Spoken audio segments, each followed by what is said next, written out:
احبار اس کا 11واں باب اور اس کی پہلی آیت سے 25ویں آیت تک۔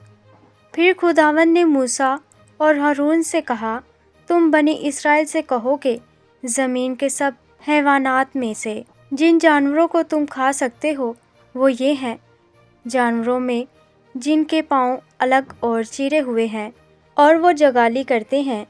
تم ان کو کھاؤ، مگر جو جگالی کرتے ہیں یا جن کے پاؤں الگ ہیں ان میں سے تم ان جانوروں کو نہ کھانا،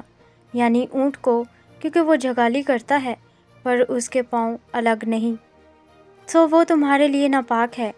اور صفان کو، کیونکہ وہ جگالی کرتا ہے پر اس کے پاؤں الگ نہیں، وہ بھی تمہارے لیے ناپاک ہے، اور خرگوش کو،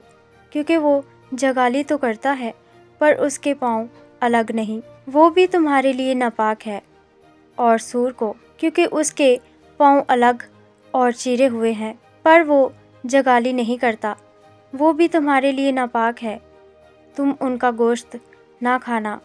اور ان کی لاشوں کو نہ چھونا، وہ تمہارے لیے ناپاک ہیں۔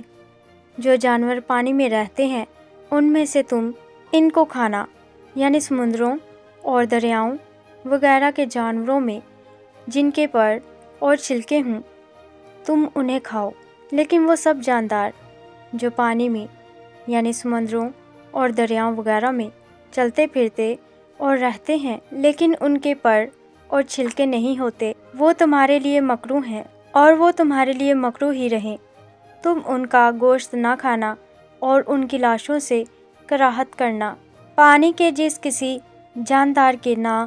پر ہوں اور نہ چھلکے، وہ تمہارے لیے مکروہ ہے، اور پرندوں میں جو مکروہ ہونے کے سبب سے کبھی کھائے نہ جائیں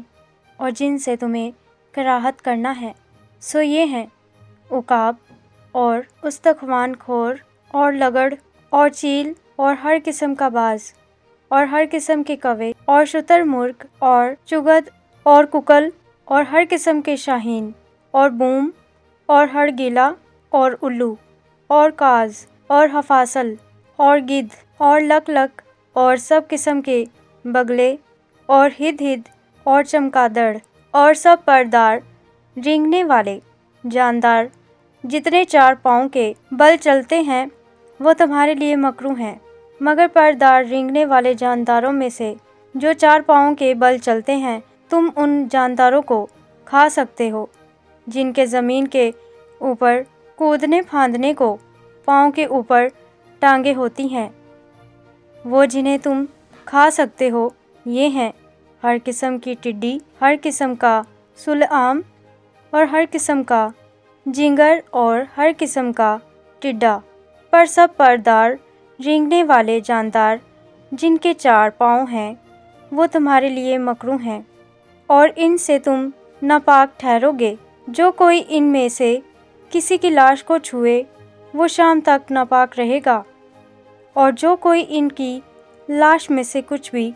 اٹھائے وہ اپنے کپڑے دھو ڈالے اور وہ شام تک ناپاک رہے گا۔ آمین۔